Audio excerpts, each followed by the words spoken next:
Welcome to the TheSanzSHO. Tori Sands here, and of course we are here with C.Hall, Geronimo. We've got Cyrus, King Zonus. We've got the fabulous Miss Diamond. Of course, you said already.com. Diamond. We've been talking about all this abuse and domestic violence stuff, and I mean it's really sad, but it happens in the world, and that's something that we feel that we can't really talk too much about, It's not a because it's like a taboo subject. It is. So, basically what I did is that I compiled some questions. Of course, well actually they were developed by various women, battered women programs around the world. And so there's like 15 of them. And so what I did before the show is I had you guys like circle or underline the ones that apply to you or people in your lives that you know that maybe have endured all of this or gone through these situations. And I want to ask you, and before I say anything, it says if you answered yes to more than 5 of the above items, then there is too much violence in your home, and you need to do something right now to help your family survive. Okay, so anybody check 12, 13, 14, and 15, or 12, 13, or 14, 15? Okay, what you got? I got number 12. Number 12, okay. The hit, punch, slap, push, pull, hair, shake, kick, twist your arms or legs, bite you, or your children. Okay, tell me quickly about that. Okay, this was with my ex. He would get really drunk. The first time, he pushed me back in a chair and busted my head open. Whoa. Then there was another time he slapped me in front of company. He was drunk. Always alcohol involved.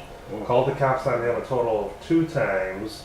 There was one point when we were still together, and it got to the point where he was backing me into a corner. I was like, why don't we just go die? I'm tired of this shit. And so he was like, he handed me a knife and said, go ahead and cut me. I cut his ass. No. I almost killed him. Wow. And so that really let me know. To be an abuser. Well, no, he backed me into a corner. But can I just say this? Yes, violence does occur in same-sex relationships. Statistics show that same-sex relationships is common as heterosexual relationships. Violence, of course, the elements of abusive relationships are similar for hetero and homosexual couples. I don't know why they said it. It's a mishater. Yeah, it's crazy. But it's crazy. So, you guys, anybody else here got between 12 and 15? Okay. 12, 13, 12, I'm not sure, 12 and 14 pretty much pertain to myself and a couple of friends. 11? Okay. Well, 11 too. Okay. 11 was in a relationship. If you are with somebody who does not treat you the way you are used to being treated or doesn't treat you the way that you like to be treated, I believe that sexually and romantically you are turned off and you're disconnected, and it makes it that much harder to want to be romantically involved with that person. And that person does not understand that the way they are treating you constantly is the reason why you don't want to have sex with them or you don't want to be romantically involved, because it really does have an effect.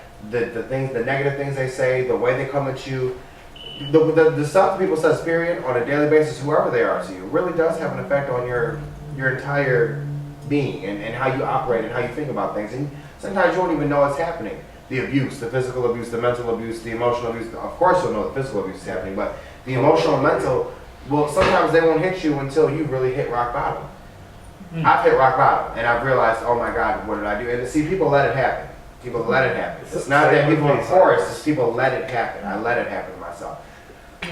Okay. All right, Ms. Diamond. Well, I answered yes to number 15, and just in case you don't know, number 15 says coerce or force you to perform sexual acts you don't want to engage in. It does not apply to me. I'm going to say that. But I know somebody who's in this situation who is always forced to have sex with her husband, of course, when she doesn't want to.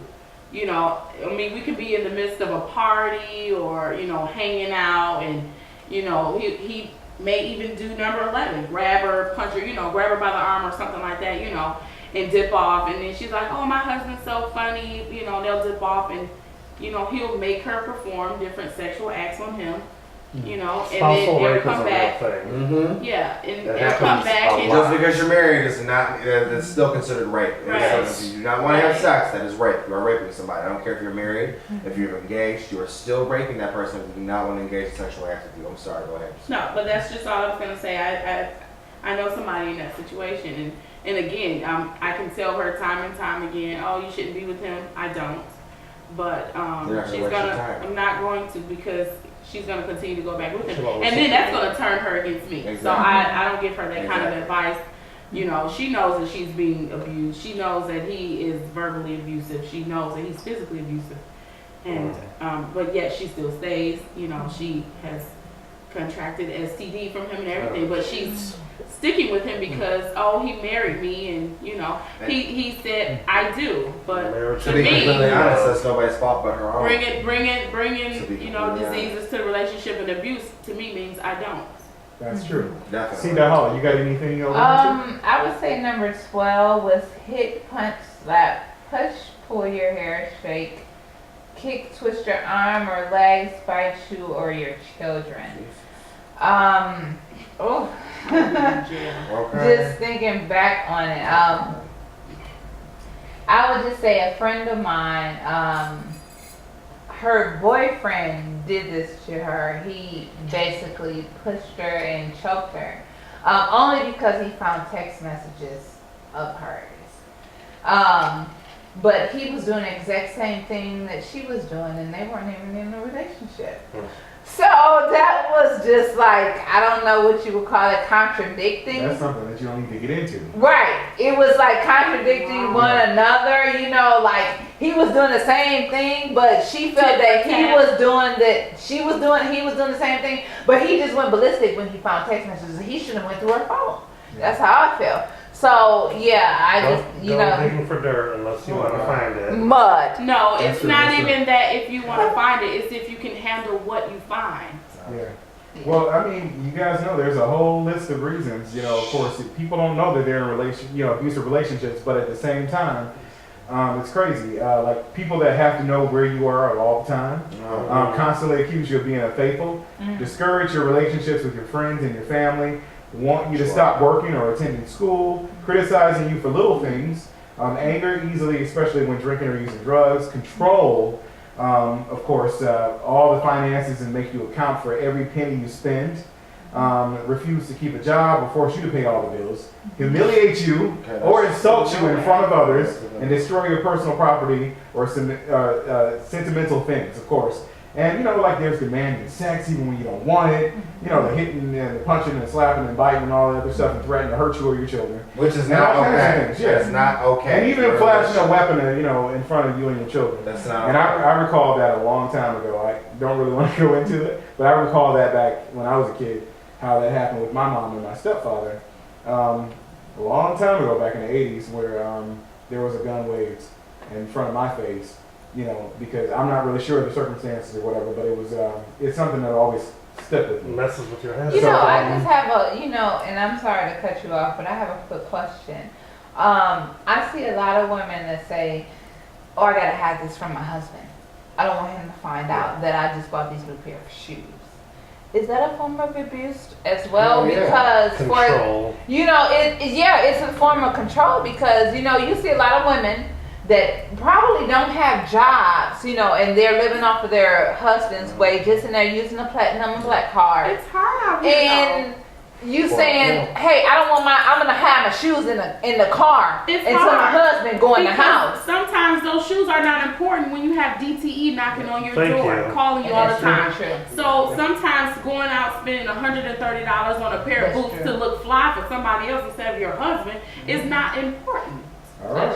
Well, let me just tell you guys this for you guys at home, and you're wondering what does domestic violence? Why does it happen? Of course, domestic violence is not caused by stress, mental illness, alcohol, or drugs. The only true cause of domestic violence is the abuser's choice to act violently. Right. And also, if you're worried about someone that what can I do? It can be frustrating, of course, if you know someone is being abused and they have not ended the relationship. You can provide support and information. Let them know that the abuse is not your fault and that no one deserves to be abused. Of course, you can check out the National Domestic Violence Hotline at 1-800-799-7233. That's 24 hours, 1-800-799-7233. Well, that's it for us now here at The SanzSHO. We thank you guys for tuning in for us. And make sure you check out Can'tStopTheSerenity.com. We'll see you next time. Subscribe.